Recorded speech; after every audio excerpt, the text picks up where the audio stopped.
Assalamualaikum warahmatullahi wabarakatuh. Waalaikumsalam. Innal hamdalillah nahmaduhu wa nasta'inuhu wa nastaghfiruh wa na'udzu billahi min shururi anfusina wa min sayyiati a'malina. Man yahdihillahu fala mudilla lahu wa man yudlil fala hadiya lahu. Wa asyhadu an la ilaha illallah wahdahu la syarika lahu wa asyhadu anna Muhammadan abduhu wa rasuluhu la nabiyya ba'dahu. Allahumma salli ala Muhammad wa ala alihi wa sahbihi ajma'in. Ya ayyuhalladzina amanu taqullaha haqqa tuqatih wa la tamutunna illa wa antum muslimun. Ya ayyuhan nasu taqu rabbakum alladzi khalaqakum min nafsin wahidah wa khalaqa minha zawjaha wa bassa minhuma rijalan katsiran wa nisaa.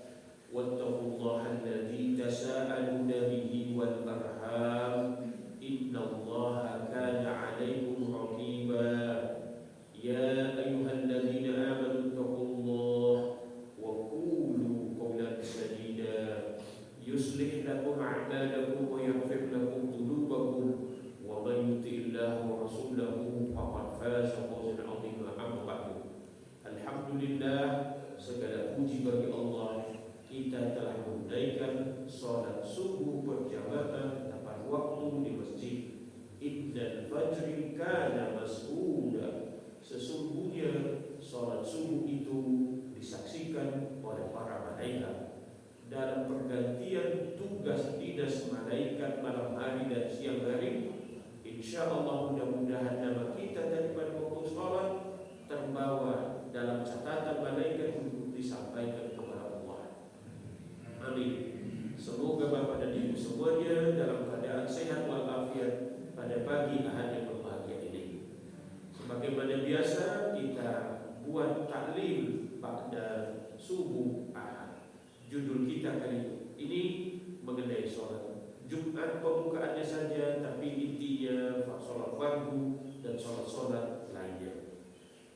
Anggaplah ini sekarang hari Jumat pagi kita berbicara mengenai sholat Jumat. Dalam Islam, hari Jumat itu adalah hari raya bagi umat Islam.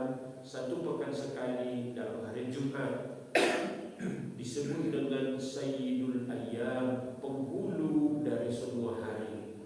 Bapak Ibu yang saya hormati, saking pentingnya hari Jumat itu, terdapatlah satu surah dalam Al-Quran yang disebut dengan surah Al-Jumu'ah. Itulah menunjukkan betapa pentingnya hari Jumat tersebut. Pada saat hari Jumat itu, kita lihat di dalam surah Al-Jumu'ah tersebut ada satu ayat Al-Quran yang berbunyi, yaitu A'udzu billahi minasyaitonir rajim. Ya ayyuhalladzina amanu idza nudiya lis-salati min yaumil jum'ah fas'au ila dzikrillahi wa dharul bai' dzalikum khairul lakum in kuntum ta'lamun. Wahai orang-orang yang beriman, apabila telah datang panggilan untuk menunaikan salat pada hari Jumat, fas'au ila dzikrillah, tinggalkan bisnis, tinggalkan perdagangan, tinggalkan pekerjaan, wadarul bai', yang demikian itu lebih baik bagi kamu, in kuntum ta'lamun, jika kamu mengetahuinya. Maka pada hari Jumat pagi itu, apalagi untuk jamaah Masjid Darussalam ini dekat rumahnya, pagi harinya dia mandi, membersihkan diri, datanglah dia melangkahkan kakinya ke masjid ini. Maka pada saat dia melangkahkan kakinya menuju masjid itu, dia bisa, kalau kita lihat hadisnya, kaki kirinya menghapus dosa-dosa kecilnya dan kaki kanan mengangkat derajatnya. Maka sampailah dia, hanya beberapa menit saja, sampailah dia di masjid ini. Maka pada pada saat dia sampai di masjid ini, disunnahkan baginya untuk berdoa, masuk masjid dan ada adabnya. Dia melangkah masuk dengan kaki kanan. Maka di pintu masjid ini, walaupun tidak hari Jumat tapi di luar hari Jumat pun, masuk masjid disunnahkan membaca doa ini. Allahumma ftahli abwaba rahmatika. Ya Allah, aku memohon kepadamu pintu-pintu rahmatmu. Atau ya Allah, bukakan bagiku pintu-pintu rahmatmu. Maka sampailah dia di masjid ini, masuklah dia di dalam masjid ini. Maka kita lihat nanti dia melakukan sholat Jumat. Kita anggap dia sudah masuk, sampailah dia di masjid ini, dia sudah menunaikan sholat Jumat berjamaah. Lalu ayat 10 dari surah Al-Jumu'ah itu kita lanjutkan.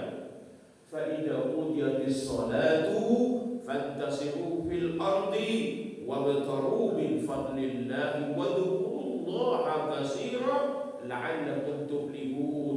Apabila nanti telah ditunaikan sholat Jumat, maka bertebaranlah kamu di muka bumi ini untuk mencari karunia Allah. Wadzukurullaha katsira.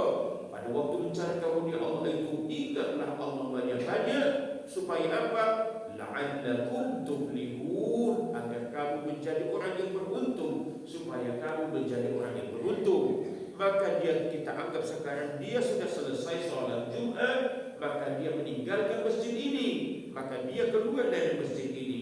Pada saat keluar dari masjid ini, disudahkan baginya untuk mengucapkan doa ini keluar dari masjid. Allahumma inni as'aluka min fadlik. Ya Allah, aku memohon kepadamu karuniamu. Aku memohon kepadamu karuniamu. Bapak Ibu yang saya hormati, tolong kita perhatikan baik-baik bersama. Apa yang perlu kita perhatikan? Pada waktu Bapak dan Ibu tadi masuk sholat, masuk kepada masjid ini, Bapak dan Ibu, kita memohon rahmat Allah. Sedangkan pada waktu kita keluar dari masjid, kita memohon karunia Allah. Kalau begitu, apa bedanya rahmat dan karunia? Begini penjelasannya. Rahmat Allah itu ada 100. Dari 100 rahmat Allah itu, 1 yang dia turunkan ke bumi ini. Dari 100 rahmat Allah itu, 1 yang dia turunkan ke bumi ini. Sedangkan sisanya 99 nanti diberikannya nanti di hari akhirat. Jadi ayah menyenangi, menyukai, menyayangi istrinya, itu adalah bagian dari 1 rahmat Allah yang diturunkan ke bumi ini. Istri sayang kepada suaminya, itu adalah bagian dari 1 rahmat Allah yang diturunkan ke bumi ini. Anak sopan santun kepada orang tuanya, itu adalah bagian dari 1 rahmat Allah itu. Kucing yang punya anak kecil menyusui anaknya adalah bagian dari 1 rahmat Allah. Jadi kalau dengan demikian kita harus melihat kita membutuhkan rahmat Allah. Sekarang sebelum kita jelaskan, nah kita minta ke karunia dulu. Kalau rahmat Allah itu jangkauannya mulai dari dunia sampai akhirat, karena 1 baru ada di dunia, sedangkan 99-nya nanti di akhirat. Itu berarti rahmat Allah itu jangkauannya dari dunia sampai dengan akhirat. Fid dunya wal akhirat. Waktu kita keluar masjid, kita minta karunia Allah. Bagaimana maksudnya? Contoh, seorang petani hasil produksi sawahnya meningkat dari 300 kg 5 bulan yang lalu menjadi 500 kg dari 1 petak sawah. Jadi hasil produksi panennya meningkat dari 300 menjadi 500. Itu yang sifatnya duniawi, karunia Allah. Ada anak menyelesaikan kuliah S1-nya dari 4 tahun menjadi 3 tahun. Itu adalah karunia Allah yang sifatnya duniawi. Jadi sudah kita lihat, kalau begitu apa bedanya? Kalau rahmat Allah itu jangkauannya dari dunia sampai akhirat, sedangkan karunia Allah itu jangkauannya sifatnya duniawi. Kita membutuhkan dua-duanya, yaitu rahmat dan karunia Allah. Bapak Ibu yang saya hormati, begitu hebatnya tadi kita mengenai sholat tersebut. Nabi Muhammad sallallahu alaihi wasallam bersabda, "Inna awwala ma yuhasabu bihi al-'abdu yawmal qiyamati min 'amalihi salatuhu, fa in salahat faqad aflaha wa anjaha, wa in fasadat faqad khaba wa khasira." Sesungguhnya, Bapak Ibu yang saya hormati, sesungguhnya amalan yang pertama kali dihisab nanti pada hari kiamat dari seorang hamba adalah sholat. Apabila sholatnya benar, maka kita lihat maka dia berhasil dan dia beruntung. Maka jika sholatnya baik, sungguh ia telah beruntung dan berhasil. Jadi orang yang sholatnya baik ketika dia masih di dunia, maka dia masuk tergolong kepada orang yang beruntung. Wa in fasadat faqad khaba wa khasira. Dan apabila sholatnya rusak, sungguh ia telah gagal dan rugi. Bapak Ibu yang saya hormati, apa artinya beruntung di sini? Yang beruntung itu artinya dia masuk surga. Yang rugi itu dia harus memasuki neraka dulu. Jadi kita lihat amalan yang pertama kali itu adalah mengenai sholat kita.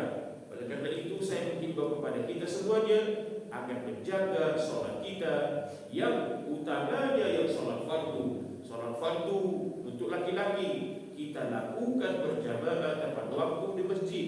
Kita mencontoh atau ittiba Rasul, dia sholat fardu adalah di rumahnya. Maka marilah kita lihat bagaimana kalau sholat begitu saja sudah. Bapak dan Ibu punya rumah kita sendiri, tapi kita tidak bisa masuk ke rumah itu kalau tidak ada kuncinya. Bapak dan Ibu punya mobil sendiri, sepeda motor sendiri, tapi Bapak dan Ibu tidak bisa memakai sepeda motor itu kalau kunci kontaknya tidak ada. Apalagi untuk memasuki surga, kalau kita tidak mempunyai kuncinya, maka kita tidak bisa masuk ke surga tersebut. Nabi Muhammad sallallahu alaihi wasallam bersabda, "Miftahul jannati as-shalah." Kuncinya surga itu adalah sholat. Maka para sahabat Nabi mengutamakan sholat fardu dan sholat sunnah. Maka penting bagi kita melihat apa ini. Nabi Muhammad sallallahu alaihi wasallam bersabda, "As-salatul khamsu wal jumu'atu ila al-jumu'ati kafaratan lima bainahuma." Antara satu waktu sholat fardu ke waktu sholat fardu berikutnya, antara satu Jumat ke Jumat berikutnya, kafaratan lima bainahuma, itu penghapus dosa kita. Jadi di antara keduanya, misalnya antara sholat zuhur dan sholat Jumat, antara sholat zuhur ke sholat asar ada kesalahan kecil yang kita lakukan, maka sholat asarnya itu menghapus dosa-dosa kecil kita yang kita lakukan.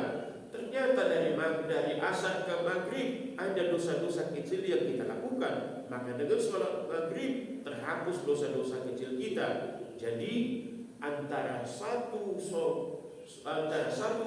sholat fardu dengan sholat fardu berikutnya, kafaratan lima bainahuma, menghapus dosa-dosa kecil yang ada di antaranya. Begitu juga dari asar ke maghrib, kemudian dari maghrib ke isya.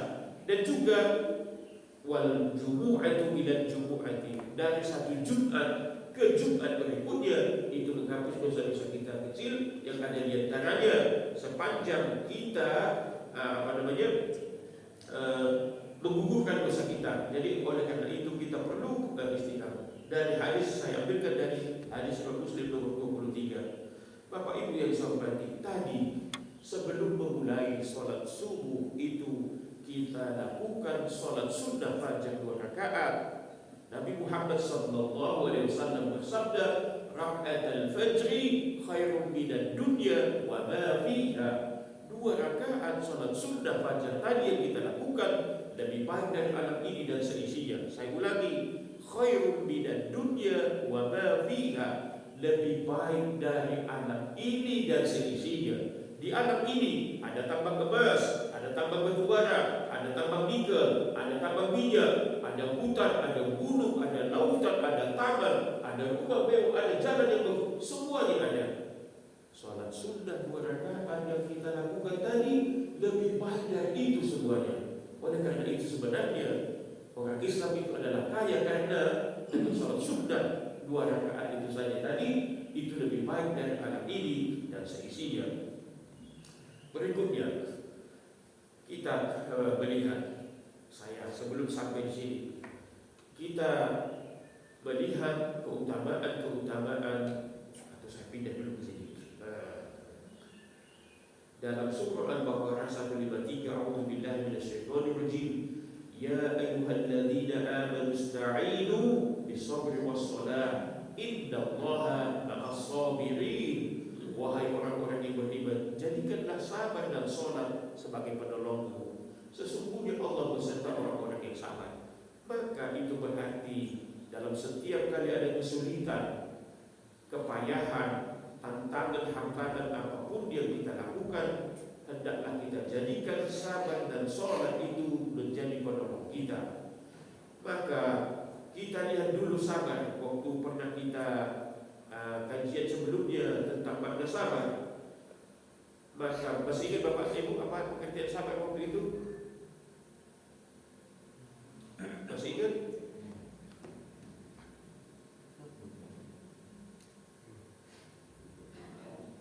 Apa artinya sabar? Dari waktu kata Nabi sabar itu, ada yang masih ingat?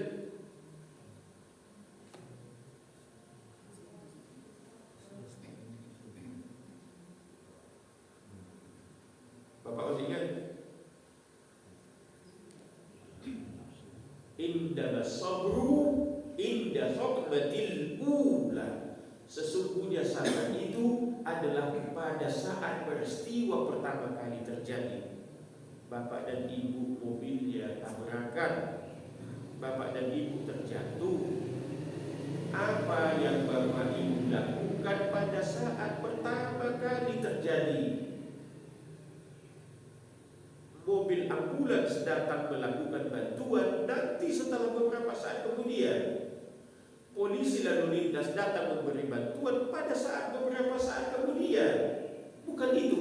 Sabar itu adalah saat pertama kali dia terjadi. Apa yang bapak dan ibu lakukan? Apakah ibu marah-marah? Apakah ibu mencaci maki? Apakah mengeluarkan kata kotor atau mengatakan inna lillahi wa inna ilaihi raji'un? Jadi Rasulullah SAW bersabda, inda masabru inda sabbatil ula. Sesungguhnya sabar itu adalah pada saat pertama kali peristiwa itu terjadi. Lalu kita sholat. Nah, berikutnya kita tentang sholat. Wasta'inu bisabri wassalat. Sama dengan tadi. Jadikanlah sabar dan sholat sebagai penolongmu. Wa indaha lakabiratun illa 'alal khashi'in. Sesungguhnya salat itu berat kecuali bagi orang-orang yang khusyuk. Sesungguhnya salat itu berat. Itu yang saya katakan. Bapak Ibu yang saya hormati, sesungguhnya salat itu berat. Di mana beratnya? Coba kita lihat. Bapak dan Ibu setiap kali melihat ayat-ayat Allah itu, jangan kita batasi ruang pandang kita hanya di malam, apalagi misalnya hanya di Saujaja, apa misalnya daerah sekitar ini. Terbayangkan kepada Bapak dan Ibu betapa beratnya sholat itu bagi orang-orang yang tinggal di Eropa yang mempunyai 4 musim. Ada musim winter, musim dingin, ada musim summer, ada spring. Pada saat winter, pada saat musim salju, pada saat musim dingin itu, temperatur bisa di bawah minus 20 derajat. Orang malam seminggu yang lalu kita sholat tahajud beberapa yang lalu 18 derajat, pernah 15 derajat. Itu pun orang malam sudah kedinginan, banyak yang tidak terbangun. 10 derajat apalagi 7 derajat, kemudian 5 derajat, 0, bukan hanya 0, turun lagi ke bawah 10, turun ke bawah menjadi minus 20. Pada saat Bapak dan Ibu mengambil air wudhu memasukkan ke mulut, rasanya gigi kita ini makin mau lepas, mau tanggal. Itu barulah bisa kita mengatakan, ya Allah memang berat bagi mereka. Satu Bu ya, itu beratnya satu. Yang kedua, apalagi beratnya yang saya ingin tunjukkan kepada Bapak Ibu dan semuanya. Ini sebentar lagi baru berlangsung di negara-negara Eropa, khususnya yang bagian utara, mulai dari Finland, Norway, kemudian Stockholm naik terus ke atas itu ada satu peristiwa dan mendatangkan tamu yang banyak. Beberapa saat, beberapa hari, matahari itu bersinar 24 jam terus menerus, sehingga Bapak tidak tahu kalau mau kapan sholat maghribnya, matahari tidak terbenam. Kapan berbuka puasanya, jam 12 malam matahari bersinar terang. Saya ditanya, Pak, bagaimana ini? Jadi memulai puasanya kapan? Membatalkan puasanya kapan? Kalau kita di Indonesia, kita mulai puasa, begitu masuk waktu subuh, tak kita mulai puasa, begitu kita matahari terbenam maghrib kita puasa. Kadang-kadang ada pertanyaan itu yang tidak muncul di dalam pemikiran kita. Bagaimana yang menjawab? Ya saya terdiam sebentar, tunggu sebentar ya Pak ya. Saya bilang, saya perlu waktu. Itulah kemarin dalam pengajian Majelis Tanji Muhammadiyah, itu yang disebut dengan ada qiyas. Tidak ada di dalam Al-Quran, tidak ada di dalam hadis, tidak pula ada di dalam ijma. Muncullah qiyas. Nah, rupanya setelah saya tanyakan ke Pak pimpinan PDM, Bapak Dr. Abdul Haris, dia mengatakan ambil waktu negara terdekatnya. Negara-negara terdekatnya juga hampir sama, tapi paling tidak ada kiasnya. Maksudnya ada patokan, ada tuntunannya yang tidak ada dalam Al-Quran, tidak ada dalam hadis, tidak ada dalam ijma. Maka ada juga yang berpendapat Mufti Mesir, khusus untuk daerah saudara-saudara kita yang di Eropa Utara itu yang hampir dia bilang ikut waktu Mekah. Oh, begitu rupanya. Itu dan Bapak dan Ibu semuanya, kita di Indonesia tidak punya pengalaman seperti itu. Betapa beratnya. Yang kedua lagi, yang ketiga, Bapak dan Ibu terbayang kita di Malang, kita di Indonesia, puasanya tidak lebih dari 12 sampai 14 jam. Subuh 3.45, maghrib jam 5.20, 5.25, bahkan 5.21. Jadi kita puasa itu sekitar 13-14 jam saja. Terbayangkah oleh Bapak dan Ibu puasa 22 jam? Baru berbuka puasa kita sebentar, baru sholat maghrib, baru sholat isya, baru duduk sebentar meluruskan kaki, sudah masuk waktu subuh kembali. 24 jam. Pernah saya rasakan, ya Allah kuatkan aku, ya Allah, aku bersyukur ya Allah, paling tidak pernah merasakannya. Di Jerman mengambil air wudu di bawah minus 10 derajat Celcius, gigi di bawah papan. Kalau kita ya Allah nikmatnya hidup ini ya Allah, wa innaha lakabiratun illa 'alal khashiin. Tapi kita di Indonesia begitu nikmatnya, begitu enaknya, air di Malang enak, siang pun airnya dingin, jam 12 malam, jam 12 siang pun air di Malangnya bersih ya enak. Luar biasa, senikmat-nikmatnya, tinggal senikmat-nikmatnya yang saya rasakan adalah di Indonesia. Walaupun masih waktu sedikit, saya tambahkan sedikit. Makin banyak belakangan ini, makin banyak orang tinggal di rumah-rumah apartemen di tempat-tempat yang tinggi. Maka kita naik mobil, dari depannya itu kita lihat ke atas malam, hiduplah lampu-lampu keberlakuan naik ke atas, terbayang oleh kita, rumah yang di atas itu melihat pemandangan ke bawah, nikmat ya.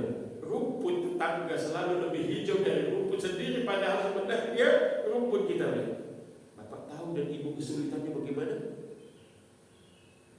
Saya di lantai 49 mau turun ke bawah mau sholat subuh, betapa susahnya. Berapa? Nah, dia biasanya kalau kamarnya ada 400, dia ada 4 liftnya.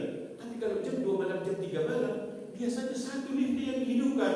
Ditunggulah lift ini dulu datang dari bawah naik ke atas berapa lama, lalu Bapak turun ke bawah. Dan mereka kan sempat teratur. Kalau rumah kita di Saujaja TB21 tak tahu sepeda motor sampai 7 menit tidak lebih ke sini. Bapak turun saja tidak cukup 7 menit. Dari turun bapak sampailah ke lobi, bapak pergi ke tempat parkir, mobilnya dapat parkir di lantai 3. Keliru cari mobilnya di lantai mana? Baru bapak keluar dulu. Ternyata bapak lupa malam itu taruh di mana. Apa jadi namanya? Kartunya bapak cari dulu. Sampai-sampai orang sudah selesai sholat subuh baru bapak datang. Makanya saya katakan ya Allah, nikmat yang hidup adalah di Indonesia. Itu pun kita tidak pandai atau tidak pintar bersyukurinya. Nikmatnya bapak dan ibu apa saja ada di Indonesia ini. Naik sepeda motor, biarpun dia orang miskin, biarpun rimahnya itu P21, tapi begitu dia mengeluarkan sepeda motornya sampai dia di masjid, bahkan dia masih bisa tahiyatul masjid semuanya. Apakah enak seperti itu? Kelihatannya seperti itu enak. Belum lagi yang lain-lain itu persoalan mereka saja sudah begitu. Jadi wa innaha lakabiratun 'alal khashiin. Mungkin bagi mereka, tapi bagi kita kayaknya sih belum berkali-kali dari segi itu ya maksudnya ya. Nah, kecuali bagi orang-orang yang khusyuk. Nah, sekarang bagaimana orang yang khusyuk itu kita lihat lanjutan ayat ini penjelasannya. Jadi Al-Quran itu dijelaskan oleh ayat Al-Quran berikutnya. Kalau tidak ada di hadisnya. Orang-orang yang khusyuk itu adalah alladzina yadhunnuna annahum mulaqu rabbihim wa annahum ilaihi raji'un. Yaitu mereka yang yakin bahwa mereka akan menemui Tuhannya, ada harapan yang ketemunya, dan bahwa mereka akan kembali kepada semuanya ini kita pada akhirnya akan dikembalikan kepada Allah. Bapak Ibu yang saya hormati, kita teringat Nabi Ibrahim. Nabi Ibrahim memang meninggalkan anaknya di sebuah lembah yang tandus antara Safa dan Marwa, kering kerontang tandus, tidak ada air di sana. Lihat mengapa ditinggalkan. Kita lihat mengapa ditinggalkan di situ.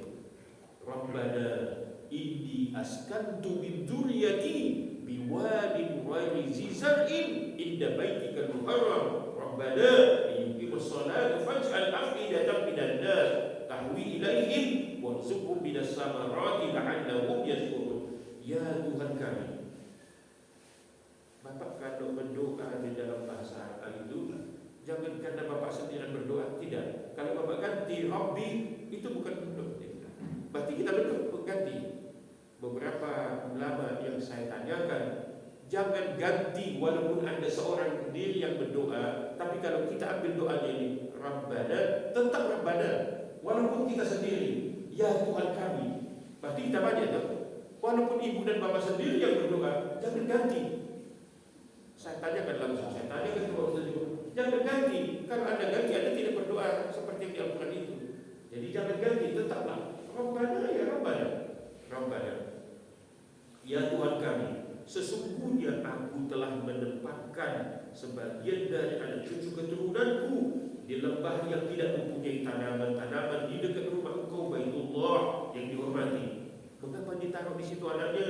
Ya Tuhan kami, aku lakukan yang demikian itu agar mereka mendirikan sholat. Ini yang sering salah disinggung kita. Agar mereka mendirikan sholat. Siapa bapak itu mereka itu?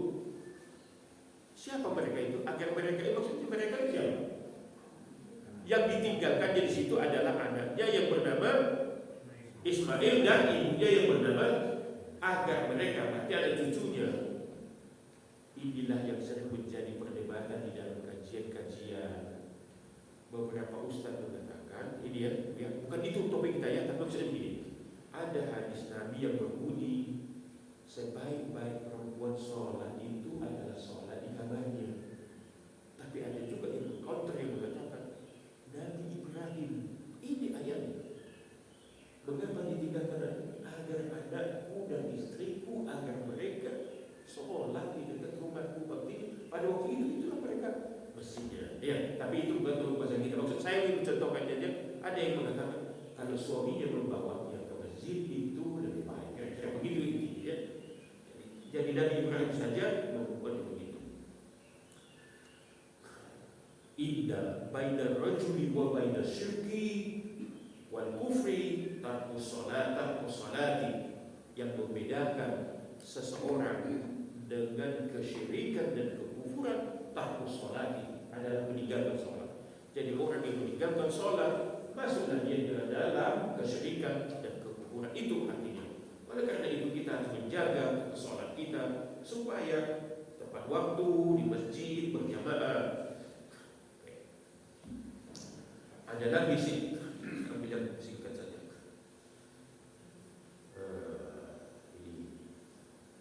Ini ada tentang sholat asar, man shallal bardain dakhala jannah. Bardain itu dua, jadi harapain jadi dua, gitu Bu ya. Kalau satu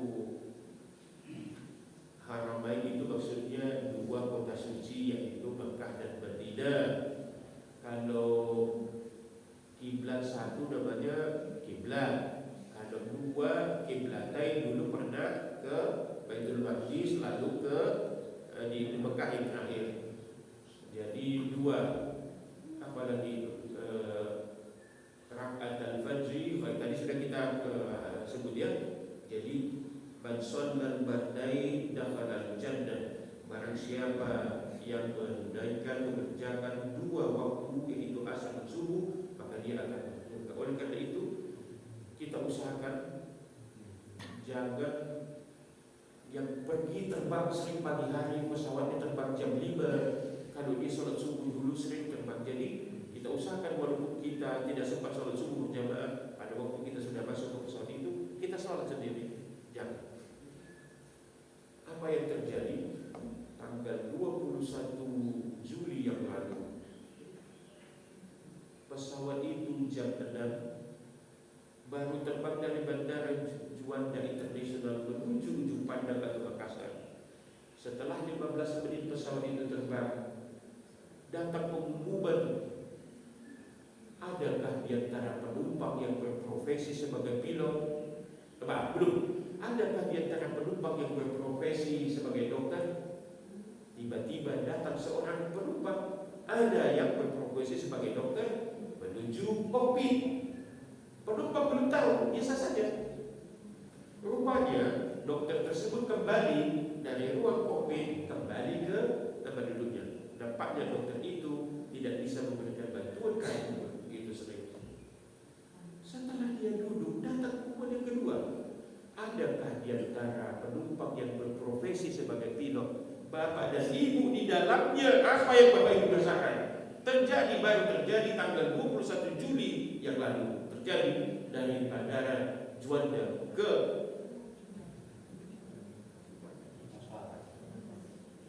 terdengar suara takbir menggema di dalam pesawat tersebut. Pada waktu pesawat Sriwijaya mau kecemplung ke laut itu begitu dekatnya, begitu ributnya di dalam pesawat tersebut. Sebelumnya ada juga lagi ada Lion Air 182 kecemplung masuk ke dalam perairan itu. Oleh karena itu mudah-mudahan setiap kali ada kecelakaan pagi itu, saya kalau ketemu dulu lama tiap hari ke Surabaya tiap pagi. Ya Allah, mudah-mudahan saudaraku yang kecelakaan itu tadi sudah sholat subuh. Insya Allah, man shallal bardain dakhala jannah. Ini hadisnya sahih. Jadi kita usahakan apalagi kita usahakan di malam ini kita agak unik, datang undangan. Kalau misalnya ada mantenan, undangan kan jam 7. Barangkali Bapak dan Ibu juga sudah biasa melakukannya. Kami biasanya suami istri, kami cari masjid yang terdekat dari tempat mantenan itu. Kalau ada perayaan lagi.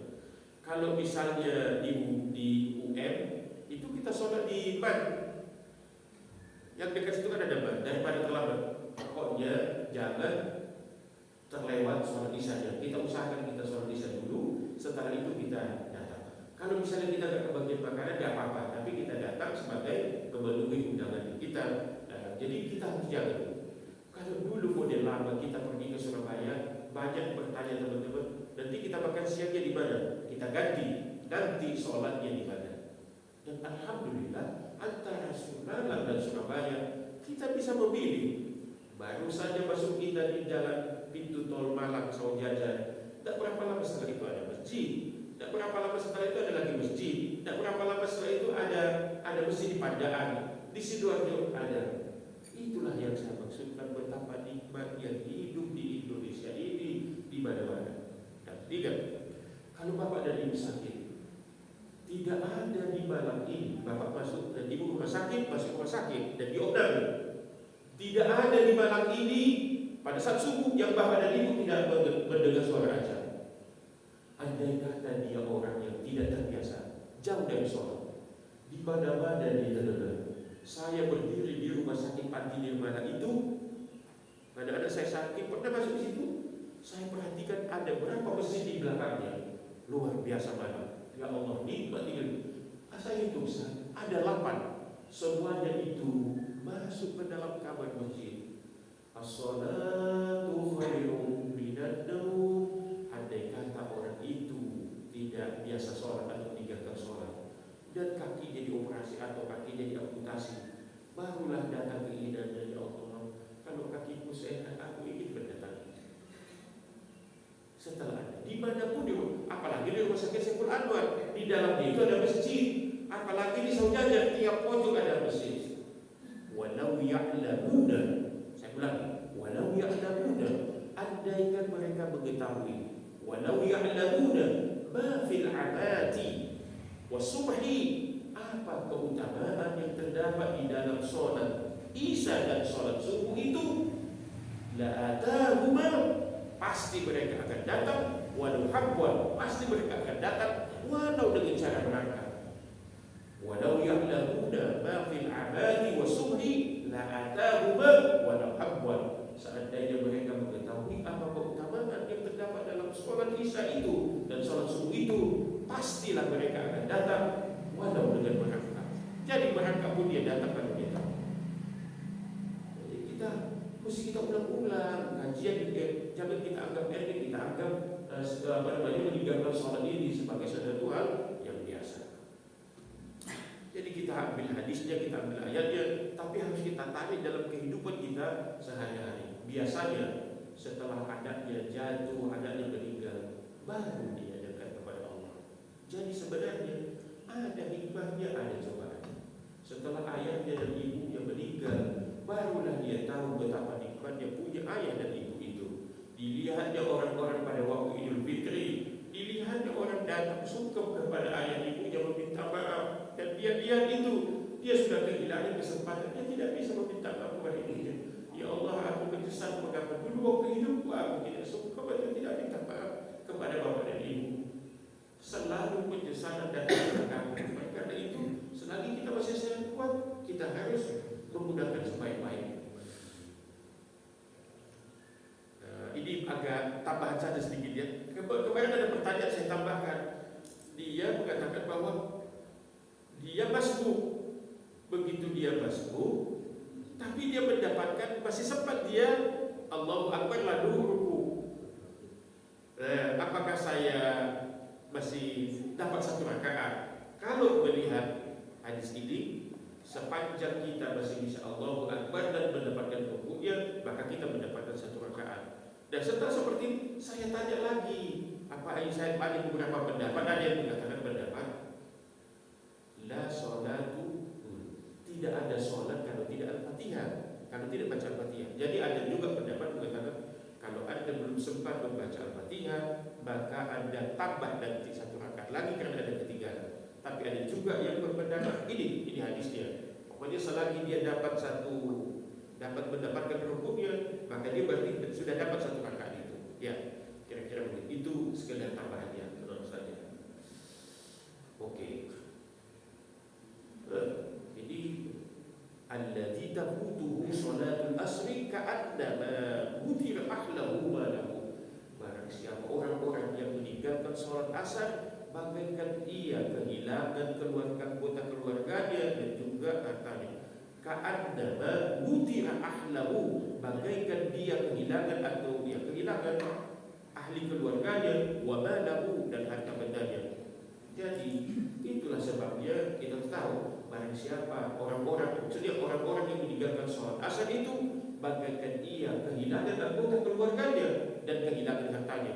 Kehilangan anggota keluarganya, bisa kehilangan ayahnya, bisa kehilangan ibunya, bisa kehilangan istrinya, bisa kehilangan anaknya. Wa malahu, dan kehilangan hartanya. Saya lupa apakah saya pernah ceritakan di sini. Kalau Bapak ke Saujajar di Perempat itu 12 tahun yang lalu, di daerah Al-Bahrain pada waktu itu terjadi perang saudara antara kelompok Islam dan Islam. Mereka orang pindah, orang Padang, merantau ke sana, kaya. Terjadi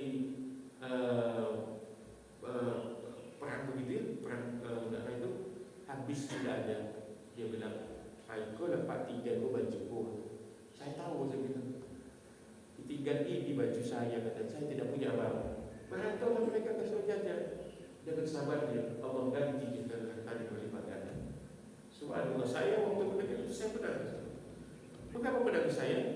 Aku belum pernah diberi Allah ujian seperti itu. Seandainya mungkin aku kalau diberi Allah ujian seperti itu, mungkin aku gak kuat. Habis ada mereka seperti itu. Namanya tokoh hijrah. Oh itu maksudnya hijrah dari Batuku, dari Al-Bahrain ke sini. Sekarang kita ada 3 tokoh bangunan yang hijrah 1, hijrah 2, hijrah 3. Kita selesaikan sebentar ini. Dikit lagi. Ditanya kepada dia, "Kenapa kamu kok bisa sampai kamu di neraka sakar?" Al-Mudassir pada 3. "Masalah kamu fi sakar." Kita menimbang dia. Nanti kalau ibu udah tahu bahasa Arab dia, belajar bahasa Arab dia itu enak gitu. Saya masalah kamu fi sakar. Kenapa kamu kok bisa sampai masuk ke neraka sakar ini? Dijawabnya, qalu lam naku minal musalli, karena kami dulu tidak termasuk orang-orang yang mengerjakan sholat. Bapak Ibu bisa berarti saya biarpun menantu saya kalau datang ke rumah, sungguh saya bangunkan. Kalau kata orang kan dia kan sudah dewasa, tidak usah dia berkata, "Dah." Kalau saya ketok pintunya, saya kasih tahu suhu air kita bersih. Ya. Sudah 35 tahun saya, alhamdulillah mereka menjaga.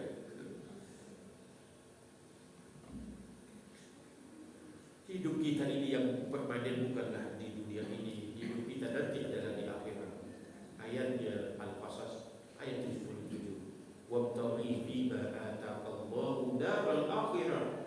Carilah pada apa yang telah dianugerahkan Allah kepadamu kebahagiaan negeri akhirat. Jadi yang kita utamakan adalah untuk negeri akhirat, kehidupan kita akhirat. Tapi wala tansa nasibaka minad dunia, dan janganlah kamu melupakan dunia. Jadi bukan terbalik, carilah duniamu tapi jangan lupa akhiratmu. Tidak begitu, terbalik. Ini ayatnya, carilah akhiratmu tapi jangan lupa dunia. Sederhananya kira-kira begitu. Oleh karena itu maksudnya jangan lupa, jangan silau. Saya tutup ini.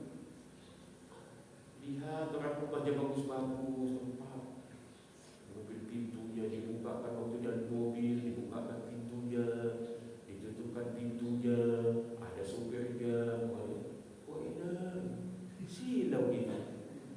Bapak tidak tahu beberapa hari kemudian berurusan dengan KPK, ditangkap KPK. Dulu siap dan segala macamnya. Setelah Anda tidak punya jabatan lagi, Anda ditangkap. Bahkan sekarang ini orang berbintang jenderal pun sering kita lihat ditangkap. Dulu pintu Anda ini, Anda disingkirkan, tapi hilang semuanya. Wabtaghi fima ataqallahu daral akhirah. Jangan Anda sibuk bangun jalan tol ini kesana Jepang sampai malam. Anda lupa Anda sendiri. Bahkan Anda lupa membina istri Anda sampai istri Anda titik-titik. Paham maksud saya kembali itu cerita ibu ya? Wah, kita lihat mobil dia 2 kali mungkin. Gak tahunya tiba ibu ini. Ya Allah, jangan silau. Nanti Allah datang ke kita. Jadi jangan silau dengan dia. Pokoknya ya Allah, yang enak itu berdoanya pas sama umroh, pas ada uangnya. Pas sama menikahkan anak, pas ada uangnya. Ini kan tidak bisa. Ya doanya pas, minta kepada Allah pas apa saja pas mau menikahkan anak ada uangnya. Ya Allah jodohnya belum ada, pas ada jodohnya, pas lah. Jangan silau dengan dunia, kira-kira seperti ini ya. Itulah hebatnya kalau kita lihat orang yang lain. Pernah saya sampai ke sini 2 batang 2 kilogram lepas disumbangkan itu. Dan lama-lama meninggal, ya Allah ya Allah. Luar biasa, kita bisa saja.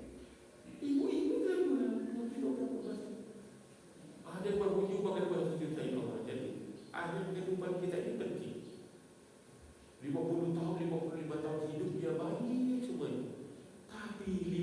5 tahun tambah 1 hari murtad. Umurnya sudah 70 tahun murtad.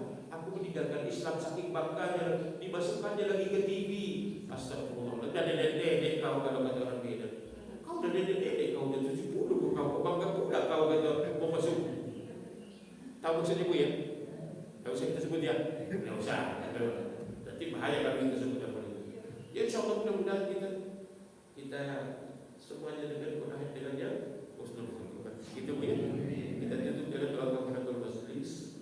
Subhanallah wa bihamdika asyhadu an la ilaha illa anta astaghfiruka wa atubu ilaik. Wabillahi taufiq wal hidayah. Wassalamualaikum warahmatullahi wabarakatuh. Waalaikumsalam.